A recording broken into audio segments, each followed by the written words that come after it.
창세기 27장은 이삭의 마지막 축복을 둘러싸고 이삭과 에서, 리브가와 야곱, 네 사람의 이야기가 펼쳐집니다. 1절부터 45절까지는 이삭의 축복을 둘러싼 사건이 그려집니다. 그리고 이 사건의 앞과 뒤에 이방 여인을 아내로 맞은 에서에 대한 부모, 특히 리브가의 근심과 한탄이 자리합니다. 26장 34절에서 35절에서는 에서가 아내로 맞이한 햇사람의 딸 둘이 이삭과 리브가의 근심거리가 된다고 말하고 있고, 27장 46절은 야곱마저 이방인의 딸을 아내로 맞을까 우려하는 리브가의 한탄 섞인 걱정이 드러납니다. 또한 27장의 중심 주제인 이삭의 축복을 담은 1절에서 45절까지의 긴 이야기는 두 인물 간의 이야기들이 이어지는 방식으로 전개됩니다. 1절에서 5절까지는 이삭과 에서, 6절에서 17절까지는 리브가와 야곱, 18절에서 29절까지는 이삭과 야곱, 30절에서 40절까지는 이삭과 에서, 그리고 41절에서 45절까지는 이야기의 결말이 담겨 있습니다.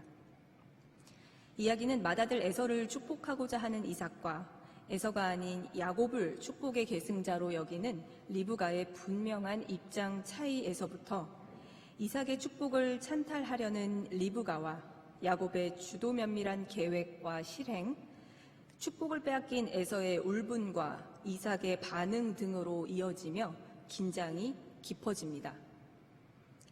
27장을 통틀어 하나님은 모습을 보이지 않으십니다. 우리는 다만 이삭의 축복을 둘러싼 네 사람의 의지와 욕망, 그 욕망을 관철하려는 처절한 행위를 통해 이삭과 에서, 리브가와 야곱의 민낯을 발견하게 됩니다. 나이가 많아 눈이 어두워진 이삭은 어느 날 맏아들 에서를 불러 죽기 전 마지막 축복을 하겠다고 말합니다.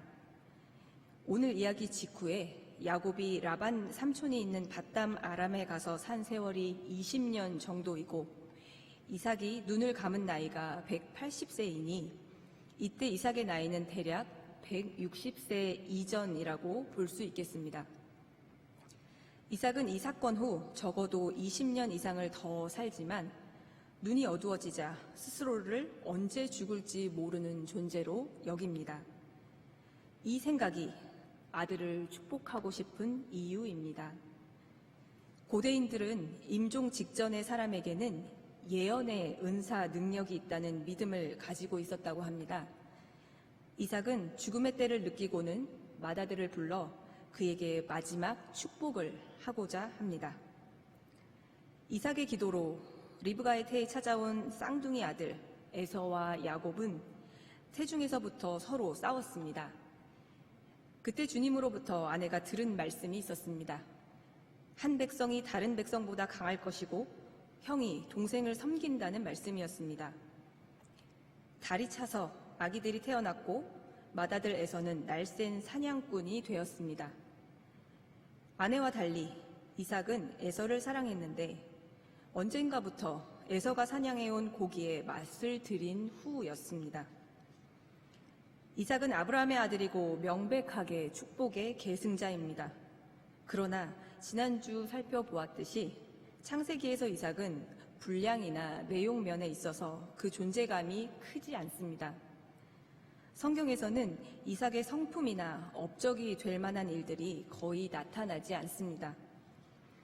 그는 어려서 어머니의 막대한 사랑과 보호 아래 14살 위인 이복형 이스마엘을 제치고 집안을 계승할 장자로 자랐으나 어린 시절 하나님께 믿음을 인정받은 아버지 아브라함 손에 산 제물이 될 뻔한 끔찍한 경험을 한 바 있습니다. 아버지는 늘 하나님의 말씀 앞에 그 어떤 감정을 드러내지 않고 무조건 행동으로 옮기는 삶을 살았습니다.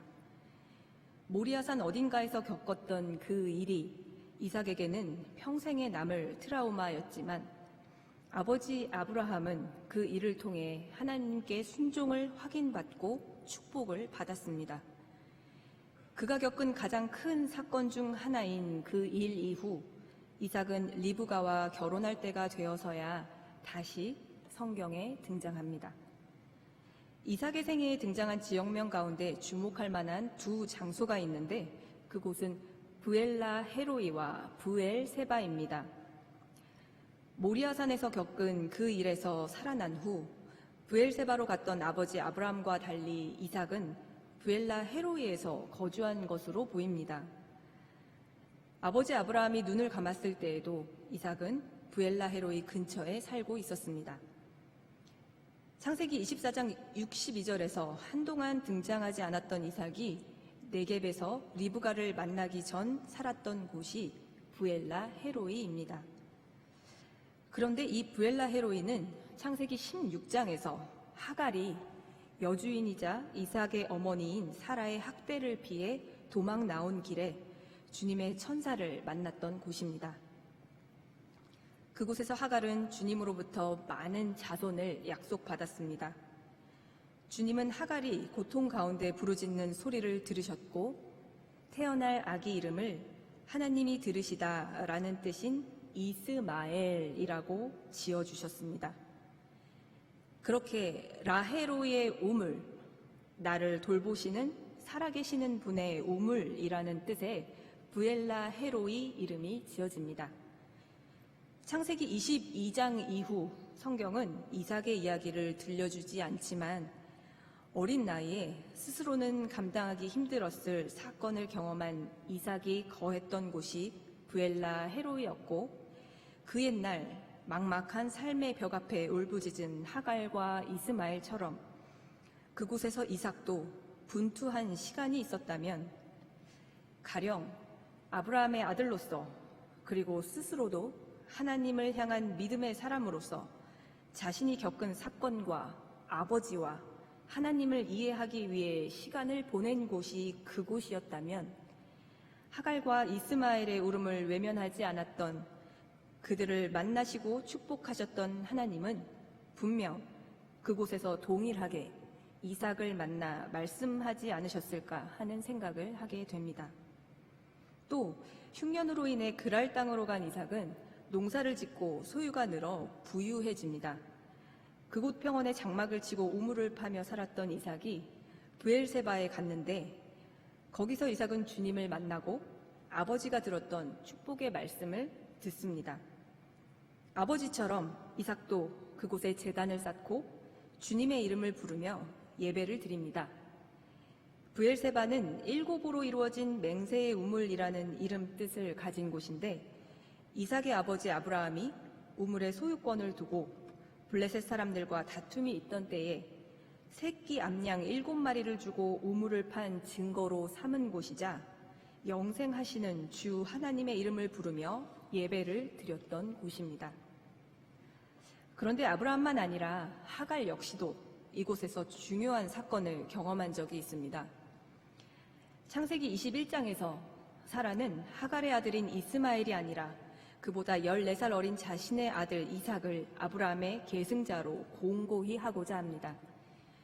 여주인뿐 아니라 남편으로부터도 외면받은 하갈이 자식과 함께 쫓겨나 정처 없이 떠돌았던 곳, 마실 물이 떨어져 죽어가는 아들의 모습을 보며 주저앉아 울 때에 하나님을 만난 곳, 그곳이 브엘세바입니다.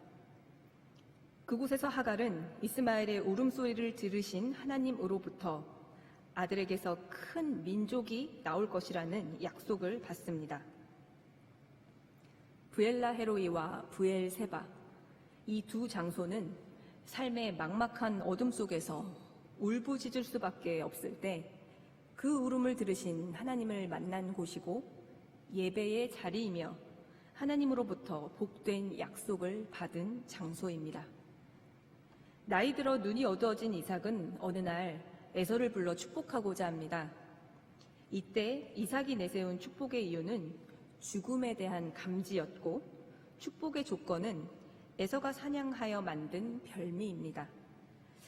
그런데 이때 이삭과 에서의 대화를 엿들은 사람이 있었습니다.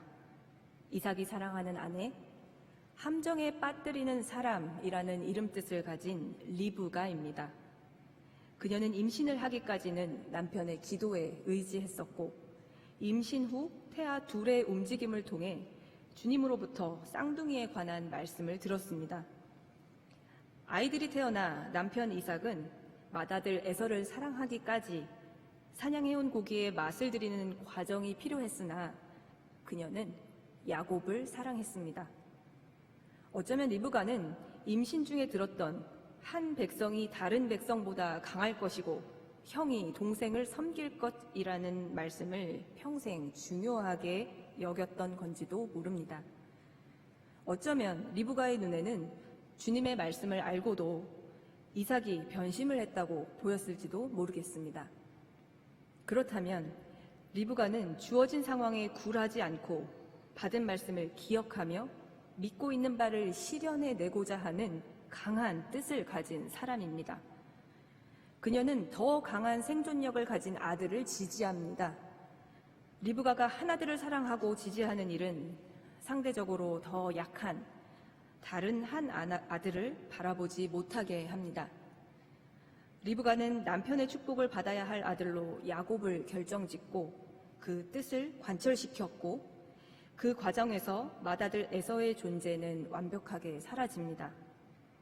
에서를 생각하지 않았던 일이 곧 에서를 사랑하지 않았음을 의미하지는 않지만 성경은 이때 리브가의 마음에 대해서는 침묵합니다. 리브가는 사랑하는 아들 야곱이 축복을 받게 하기 위해 아주 적극적으로 행동합니다. 리브가는 야곱에게 전략을 이야기합니다. 27장 전체에서 리브가의 강한 의지가 드러나는 구절이 있는데 바로 13절입니다. 아들아, 저주는 이 어미가 받으마. 내가 시키는 대로 하여라. 야곱이 아버지를 속인 죄로 저주를 받을까 우려하자 리브가는 단호하게 아들을 안심시킵니다. 그리고 어머니의 말대로 야곱이 어린 염소 2마리를 붙잡아 끌고 오자 리브가는 별미를 만들어서 자기가 간직해둔 에서의 옷 가운데 가장 좋은 것을 꺼내 야곱에게 입혀줍니다.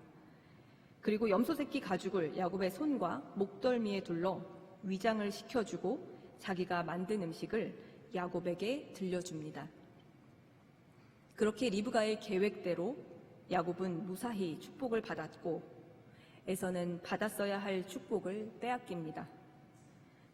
분하고 원통한 에서가 감정을 드러내며 야곱을 죽이고자 했을 때 어머니 리브가가 가장 먼저 생각한 건 야곱의 안위였습니다. 축복을 빼앗긴 맏아들 에서의 울분이나 위기에 빠진 두 아들의 관계 해결이 아니었습니다. 리브가의 관심은 분명 야곱에게 더 많이 있습니다. 43절에서 리브가는 야곱에게 도망을 가라고 합니다. 라반 외삼촌에게 가라는 문장에 쓰인 동사 바라크는 사실 서둘러 가다, 도망가다입니다. 28장 2절에서 이삭이 야곱을 보낼 때 사용한 일반적인 동사 할라크, 가다가 아닙니다. 46절에서 남편 이삭에게 야곱이 이방 여인과 결혼을 하게 될까 우려하며 아들을 밧단 아람으로 보낼 계획을 말했던 그녀는 사실은 야곱의 결혼보다 에서의 살기로부터 야곱을 보호하기를 원했던 겁니다. 리브가는 분명 야곱을 사랑했습니다. 그렇다면 야곱을 사랑한 리브가는 맏아들 에서를 사랑하지 않았던 걸까요? 리브가에게 에서는 존재감이 전혀 없는 자식이었던 걸까요? 형을 피해 야곱에게 도망가라던 리브가는 45절에서 내가 어찌 하루에 자식 둘을 다 잃겠는가 라고 말합니다. 이 순간 어머니 리브가에게 자식은 에서와 야곱 둘 다입니다.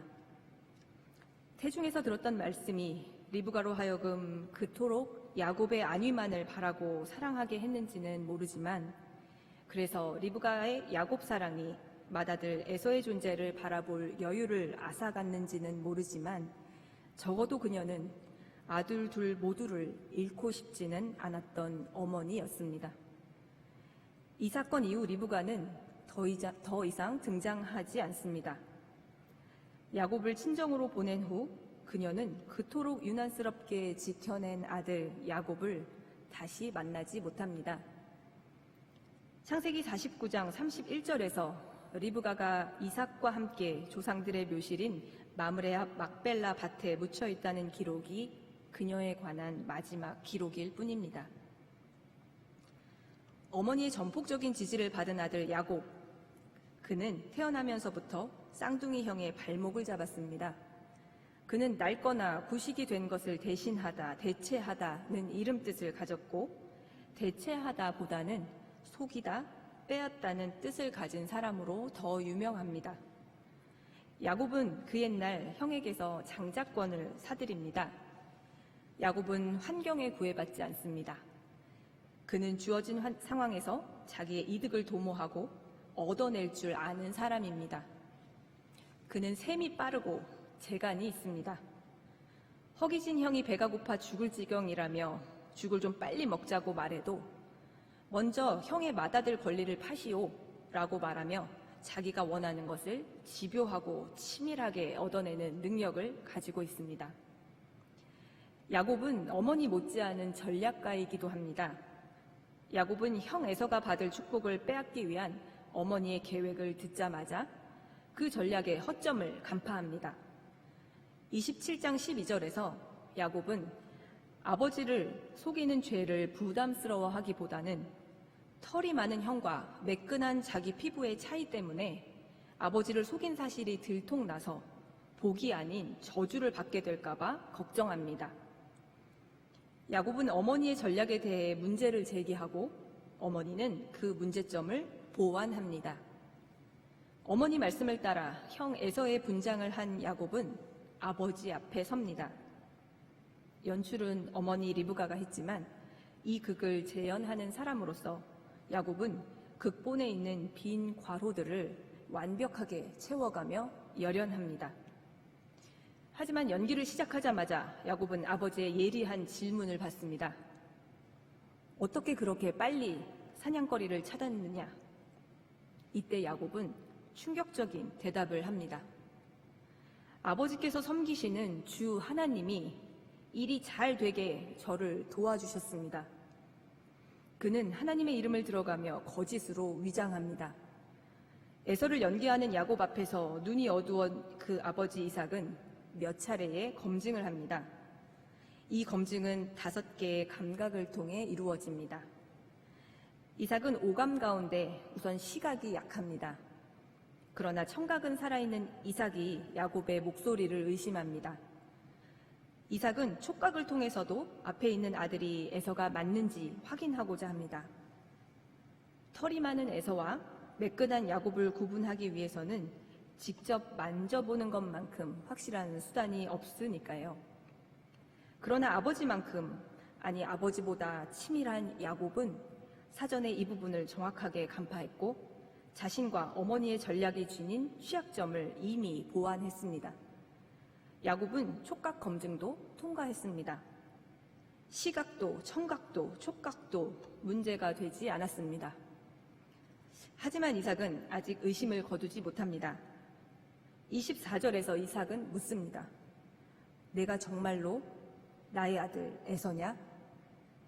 야곱은 또 한 번 거짓으로 대답합니다. 예, 그렇습니다. 이제 이삭은 미각을 통해 검증하고자 합니다. 그는 야곱이 가져온 리브가의 별미를 먹고 포도주를 마십니다. 26장에서 이삭은 농사를 짓고 양떼와 소떼를 거느리던 사람이지만 전부터 그는 에서가 사냥해온 고기 맛을 좋아했고 이번에도 그 맛을 본 후 아들을 축복하고자 합니다. 이삭의 미각은 지금 리브가와 에서의 손맛을 구분하거나 사냥한 고기 맛과 키우던 새끼 염소를 요리한 맛의 차이를 구분하지 않습니다. 이제 야곱은 마지막 관문 앞에 섭니다. 아버지는 입을 맞추라고 합니다. 아버지는 입을 맞춤을 통해서 아들의 냄새를 맡고 후각을 통해 앞에 선 아들이 누구인지를 분명히 하고 싶었습니다. 하지만 이번에도 이삭의 의심은 리브가와 야곱의 치밀한 사전 준비를 넘어서지 못합니다. 이삭은 야곱이 입은 옷에서 나는 에서의 냄새를 맡고서 그에게 복을 빌어줍니다. 야곱은 마지막 관문까지 5감각의 테스트를 모두 통과합니다. 드디어 이삭이 야곱을 축복합니다. 야곱이 받은 축복을 창세기 12장 3절에서 아브라함이 받은 축복과 비교하면 아브라함은 하나님으로부터 직접 복을 받고 야곱은 아버지 이삭으로부터 축복을 받는다는 차이가 있습니다. 또한 아브라함이 받은 복은 그로 말미암아 땅에 사는 모든 민족이 복을 받을 것이라는 포괄적인 내용을 담고 있고, 야곱이 받은 축복은 누군가를 다스리고 무릎을 꿇리는 등 힘의 우위를 차지한다고 말합니다. 태어날 때부터 드러난 야곱의 기질과도 비슷한 복의 내용입니다. 어머니와 함께 세운 전략이 모두 성공하고 야곱은 아버지의 축복을 받아냅니다. 그렇게 아버지 앞에서 막 물러나자 마지막 주인공 에서가 돌아옵니다. 에서는 이삭의 나이 60세에 낳은 쌍둥이 아들 중 맏이입니다. 그는 날쌔고 급한 성격입니다. 배가 고프면 이내 죽을 지경이라는 말을 입에 올릴 정도입니다. 그는 허기 앞에서 맏아들의 권리를 가볍게 여기며 쉽게 포기했던 적이 있습니다.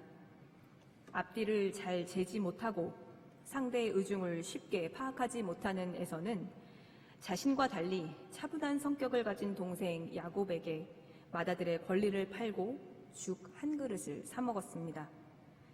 그때까지 에서는 맏아들의 권리가 가지는 가치를 이해하지 못했습니다. 그러나 오늘 본문에서 에서는 다른 모습을 보입니다. 그는 아버지가 시키는 대로 사냥을 하여 별미를 만들어 왔으나 아버지의 축복을 받지 못합니다. 이번에도 그는 자기가 받을 축복을 동생에게 빼앗겼습니다. 과거에 겪은 일을 통해 축복의 가치를 깨닫게 된 것인지 에서는 야곱에게 축복을 빼앗긴 사실을 알고 소리치며 웁니다. 아들만큼 둔했던 아버지 이삭은 크게 충격을 받고 몸을 부들부들 떨며 말합니다. 네가 오기 전에 내게 고기를 가져온 게 누구란 말이냐? 이삭은 자기를 감쪽같이 속인 사람이 아내와 둘째 아들이라는 사실을 모릅니다. 에서는 자신의 성급한 성격 때문에 쉽게 맏아들의 권리를 팔아버렸던 기억을 가지고 있었습니다. 그는 이번에도 아버지의 축복을 빼앗겼었다는 그 사실을 깨달았습니다. 하지만 그때처럼 포기할 수는 없었습니다. 에서는 소리치며 울면서 아버지에게 애원합니다. 저에게 축복하여 주십시오. 아버지, 저에게도 똑같이 복을 빌어 주십시오. 빼앗긴 복을 똑같이 받고 싶어 하는 에서가 지금 가장 바라는 것은 시간을 되돌리는 것입니다. 에서의 애원을 듣고서야 아버지는 자신이 누구를 축복했는지 깨닫습니다. 이삭은 에서를 사랑했고 그를 축복하고자 했으며 바로 직전까지 그는 자신이 가진 5가지 감각을 통해 앞에 산 사람이 에서임을 확인하고서 의심 없이 그를 축복했습니다. 그러나 이삭이 축복한 사람은 야곱이었습니다. 그의 아내와 야곱은 이삭의 오감을 뛰어넘는 전략으로 축복을 쟁취했습니다. 계획한 축복을 빼앗긴 사람은 이삭과 에서였습니다. 사랑하는 아들 야곱이 지적한 허점을 완벽하게 보완하여 주어진 현실에 굴하지 않고 원하는 축복을 얻어낸 리브가와 달리 이삭은 사랑하는 아들 에서의 울부짖음에도 불구하고 이미 빼앗긴 축복을 철회하거나 돌이키지 않습니다. 그것은 사랑하는 아들 마음에 또 한 번 못을 박는 일이었지만 이삭은 진실을 이야기해 줍니다. 너의 동생이 와서 나를 속이고 내가 받을 복을 가로챘구나. 에서는 야곱의 이름을 아캅으로 비틀어 말하며 동생을 속이는 자라고 말합니다. 그는 이미 맏아들의 권리인 베코라도 아버지에게 받을 축복 베라카도 빼앗겼습니다. 성경은 이때 비슷한 발음을 내는 2가지 히브리어를 사용해 야곱이 베코라에 이어 베라카도 가로챘음을 이야기합니다. 에서는 아버지에게 3번째로 물으며 복이 남아있을 가능성을 확인합니다. 그러나 이번에도 에서를 사랑한 아버지 이삭은 야곱에게 해준 축복이자 에서가 빼앗긴 축복의 내용만을 말하며 사실을 확인해 줍니다. 축복을 빼앗겼다는 사실을 3번 확인한 에서는 여전히 이 현실을 받아들이지 못합니다. 에서는 큰 소리로 울며 아버지를 3번 불러가며 복을 빌어 달라고 애원합니다. 그제서야 이삭은 에서를 향해 말합니다. 이삭은 야곱에게 빌어준 축복이 곧 에서가 빼앗긴 축복임을 다시 이야기합니다. 내가 살 곳은 땅이 기름지지 않고 하늘에서 이슬도 내리지 않는 곳이다. 너는 칼을 의지하고 살 것이며 너의 아우를 섬길 것이다. 그리고 마지막 한마디를 더합니다. 그러나 애써 힘을 기르면 너는 그가 내 목에 씌운 멍에를 부술 것이다. 이 말을 에서의 국가인 에돔이 유다의 속국이었지만 다윗 왕국의 분열과 멸망 후에 예속에서 풀려 독립을 이룰 것을 예견하고 있다고 해석을 하기도 합니다. 이제 에서는 더 이상 아버지에게 애원하지 않습니다.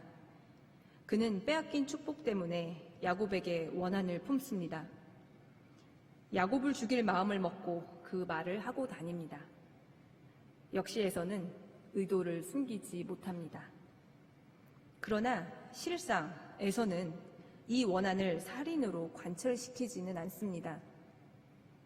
원한과 살인을 드러내던 에서가 한 일은 죽이고 싶은 야곱을 찾아다니는 일이 아니었습니다. 에서가 그 사건 이후에 한 일은 이방 여인이 아닌 아버지 혈통의 여인과 결혼한 것이었습니다. 그 과정에서 에서는 아버지 이삭의 행동과 이삭의 감정에 주의를 기울이지요. 야곱에게 빼앗긴 축복에 울분을 토하던 에서는 동생을 죽이겠다고 하였지만 창세기 33장에서 보듯 오랜 시간이 지나 동생 야곱을 만나던 날 두려움에 떨며 자신의 안전을 위해 전략을 세운 야곱과 달리 에서는 달려와서 야곱을 끌어안아 두 팔을 벌려 동생의 목을 끌어안고 입을 맞추며 웁니다. 선물을 주겠다는 아우에게 에서는 나는 넉넉하다고 말합니다. 동생에게 축복을 빼앗긴 에서는 아버지 말씀대로 기름지지 않은 땅에서 이슬도 내리지 않는 곳에서 살았을지 모르지만 전처럼 성급하고 분이나 슬픔을 주체하지 못하던 모습과는 다른 태도의 그를 우리는 보게 됩니다. 4번이나 애원하여 아버지로부터 들었던 말처럼 에서는 동생에게 축복을 빼앗긴 이후 살이가 아니라 애써 힘을 기르고 살았던 게 아닐까요? 처음에 말씀드렸듯 창세기 27장에서 하나님은 당신의 모습을 직접 드러내시거나 누군가에게 말씀을 하시지 않습니다. 27장의 긴 이야기는 전부 이삭의 축복을 차지하려는 사람들의 의도와 전략과 실행, 그 성공과 실패로 인한 감정의 표출로 채워져 있습니다. 각각의 인물들은 서로 다른 성향과 의도를 가지고 있습니다. 하나님이 등장하시지 않는 이 이야기를 읽으며 우리는 이삭의 축복을 둘러싸고 각각의 등장인물들이 서로의 욕망을 따라 복을 쟁취하거나 빼앗기는 장면을 보면서도 실제 그 복의 주관자이자 복의 근원이 하나님이시라는 사실을 알고 있습니다. 그렇다면 축복을 둘러싼 쟁탈 과정에서 하나님은 어디 계시는 걸까요? 결과적으로 하나님은 복을 쟁취한 자의 편에 계시고 빼앗긴 자의 눈에는 보이지 않으실까요? 성경에서 보다 유명하고 많은 분량을 차지하는 리브가와 야곱이 상대적으로 존재감이 부족한 이삭과 에서보다 하나님의 사람에 가까운 걸까요? 각 인물들의 삶 속에서 하나님의 뜻은 어떻게 드러나고 있는 걸까요? 이 사건 이후 4사람의 삶을 생각해 봅니다. 리브가는 사라의 계보를 잇는 여성으로서 쌍둥이를 임신했을 때 받은 말씀을 평생 간직하고 그 말씀을 아들에게 실현시켜주기 위해 수단을 가리지 않습니다. 그러나 이삭의 축복을 빼앗은 후 사라의 존재는 사라집니다. 야곱은 복을 계승하지만 약속의 땅에서 멀어지고 외삼촌의 집에서 20여 년을 객으로 살며 삼촌에게 계속해서 속임을 당하기도 합니다. 기록적인 감정이나 행위가 드러나지 않는 이삭은 어린 시절 아버지에게 큰 사건을 당합니다. 야곱과는 다른 방식이지만 이복형 이스마엘을 제치고 맏아들의 권리를 가진 이삭은 분명한 축복의 계승자입니다. 아내처럼 그도 축복을 빌어주고 싶은 사랑하는 아들이 있었지만 그 축복을 야곱에게 빼앗기고 놀랄지언정 분을 품거나 돌이키지는 않습니다. 에서는 성격상 여러 단점과 약점들을 가지고 있습니다. 그런 점으로 인해 야무진 동생으로부터 억울한 일을 당하기도 합니다. 그는 맏아들의 권리와 축복을 모두 빼앗긴 삶을 살았고 그 때문에 울분과 살이를 느끼기도 했지만 그 감정에 매몰당하지는 않습니다. 이후 에서의 기록에서 발견하는 것처럼 에서는 넉넉하게 되었고 야곱은 그의 얼굴에 하나님의 얼굴을 보는 듯 했습니다. 리브가의 태중에 임한 말씀은 형과 동생을 가르고 승자와 패자를 나누는 의미를 담고 있었을까요?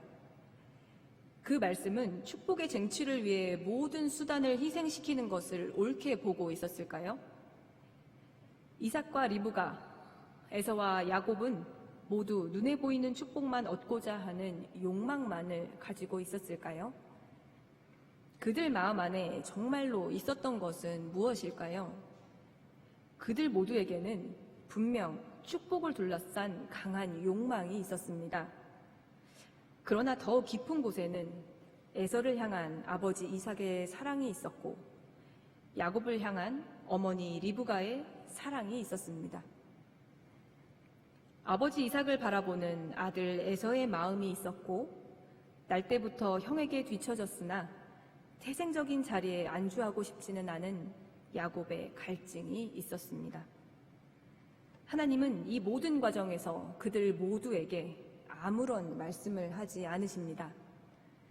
다만 각 사람의 욕망이 어떠하든지 그것이 얼마나 크고 깊은지 그리고 그것으로 인해 어떤 일들이 벌어지고 그 과정에서 각 사람들이 무엇을 얻고 잃었는지 그 결과를 넘어 하나님은 그들 모두의 삶 가장 깊은 자리에서 그들 모두와 만나고 말씀하고 계시다는 사실을 우리는 깨달을 수 있습니다. 오늘 우리 모두가 삶의 자리 가장 깊은 곳에서 우리가 쟁취할 수 있는 눈에 보이는 축복 너머에 계시는 하나님을 만나고 말씀에 귀 기울일 수 있기를 바랍니다. 말씀을 묵상하시면서 다 함께 기도하시겠습니다.